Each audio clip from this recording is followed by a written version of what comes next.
All right, quick Pac-12 update. Not a ton of big juicy bullet points that we need to hit, but we haven't done one in a little bit, and I think America needs to be up to speed on what's going on out here in the West Coast. Which, by the way, right now, as of this recording, Tate, there are 6 undefeated teams in college basketball.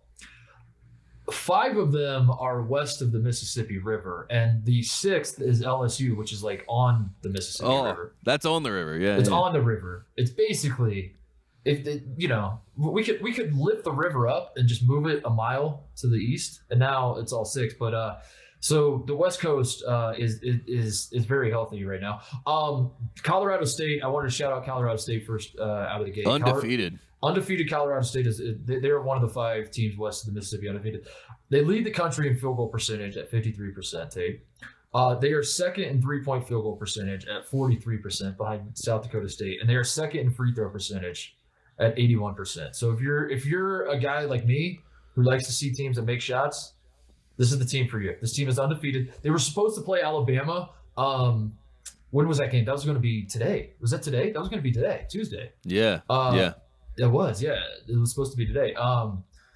It got canceled because of COVID, but I was so excited going to do this show and make the argument that Colorado State Alabama had potential to be the game of the year in college basketball. I was excited to put my hipster college basketball hat on and be like, I don't know how much this is on anyone's radar, but this game could be nuts because both teams have Alabama's offense hasn't been as good as it should be, by the way, but both teams should have great offenses. It would have been a ton of fun.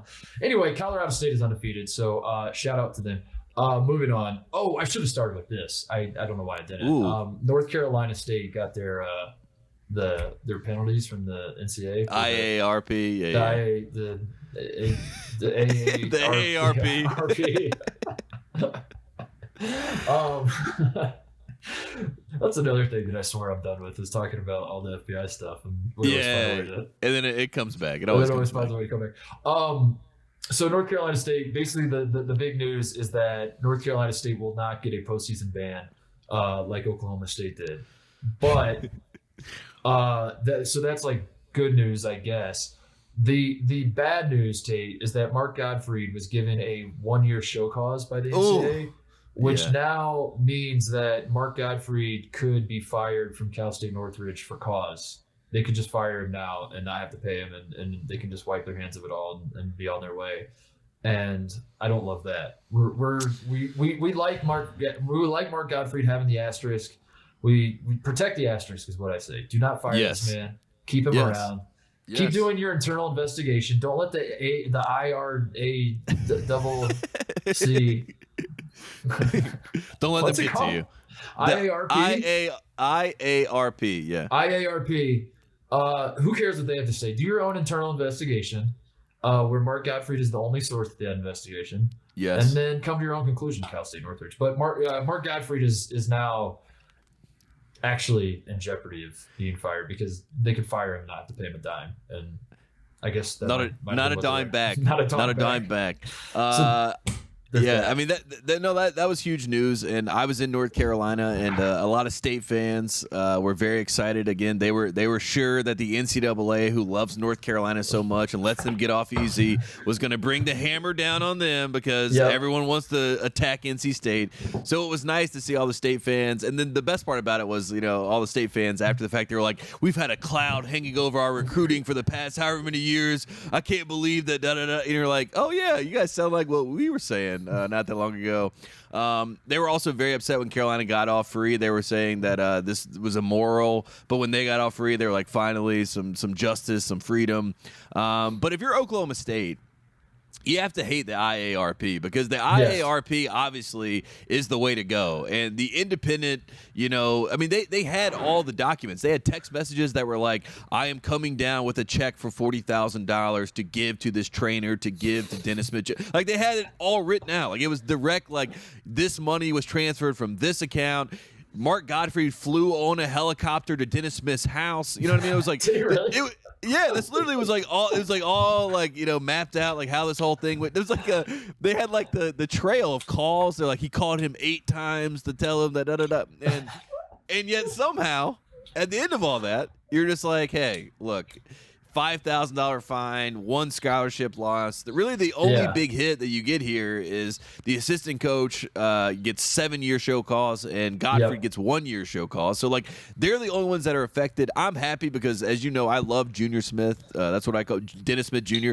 I've always been a big fan of his. He was a big Carolina fan until Adidas and the bag came around and Mark Gottfried showed up in a helicopter. So I'm happy that he's done with it. I'm happy that he doesn't have to worry. Mark Gottfried just like hovering over Dennis Smith's house, just throwing cash out of a helicopter. I would not be surprised if that's how it played out. You know what I mean? Like making it rain. Like he's just making it rain over top of his Fayetteville home. Honestly, it's great. It's great that it's over with. That's like the big takeaway. But like you said, Mark Gottfried, he's gonna be done. I mean, you can't have this guy as your coach. He's probably done. Yeah. But maybe not. I don't know. Let's protect the asterisk. Let's do what we can. Yeah. Let's. Crazier things have happened. Yeah. He needs us. We should be his brand guys. Yeah. the other thing that stood out to me from this, which is something we've already known, but the NCAA and these committees and panels and whatever the hell else they got leading the charge here, truly are toothless. Like we already knew this, but just to have another data point to be like, oh yeah, so you guys do nothing. You guys are worthless. That is going to get more and more fascinating as we move forward in the name, image, likeness era, and like basically everything is legal now, but there's still like technically like the floodgates are gonna open. They already kind of are, but they're just gonna because right now the NCAA is trying to like still. There's only certain name, image, likeness deals you can do, and you got to do it a certain way, and you got to run it by these guys. And all of that is just going to get blown wide open because if Mark Gottfried is throwing cash out of a helicopter to Dennis Smith at a time when getting cream cheese on your bagel was an NCAA violation, then for God's sakes, like who? What happens next? What happens next? Why do we need the NCAA? Which was something we've already known, but like to have it staring you in the face, to have like the NCAA come out and basically say themselves, you don't need us. We do nothing. Like here's our findings, and at the top of the page it says we did nothing. We serve no purpose. That's pretty crazy to watch. To watch this all unfold, and the fact that I was gonna say it's also really smart of them to not hand out these postseason bans right now where they are teetering, like they're on the verge of being irrelevant and wiped off the face of the earth by all these organizations who have all wised up to the fact that they do nothing. So if you start giving everyone postseason bans that had like Oklahoma State's already going to come at their neck, you know what I mean? But if you give it to NC State, they're going to come, you know what I mean? Then you got fires everywhere. And I think what they did that was smart, or the IARP, whoever it was, like they were just like, we just want one fire just so that we show that we have some power, but we can't have multiple fires because we can't put them out. You know what I mean? Like we don't need that smoke. If there's only one fire, it's like, man, that sucks for Oklahoma State. If there's a lot of fires, it's a crisis, and it's a everyone's like, why are we listening to these guys? Yes, yeah. Sorry, Oklahoma State.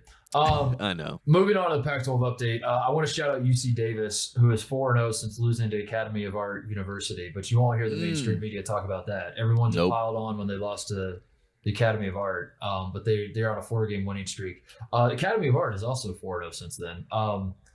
But the 4 teams that UC Davis beat were they played Pacific twice.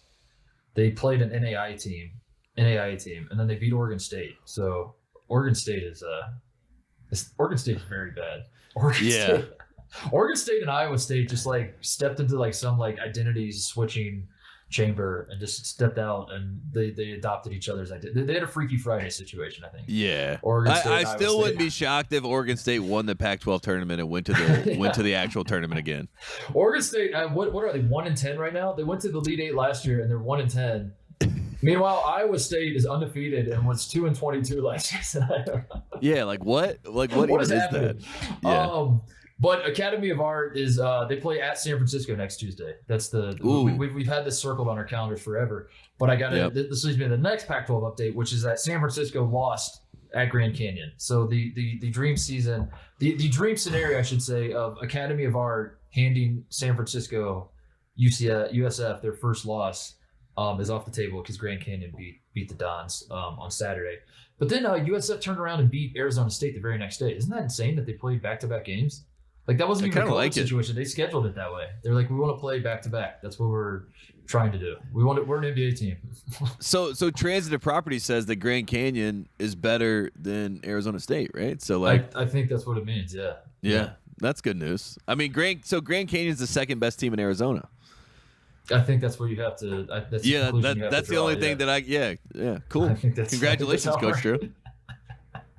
Bobby Hurley, man, how hot is that seat now? My goodness, every single time we talk, it gets hotter. Hey there, thanks for watching Titus and Tate. For the full friend of the program experience, subscribe right below and come join us for all things college basketball. The action is heating up. Come join Titus and Tate.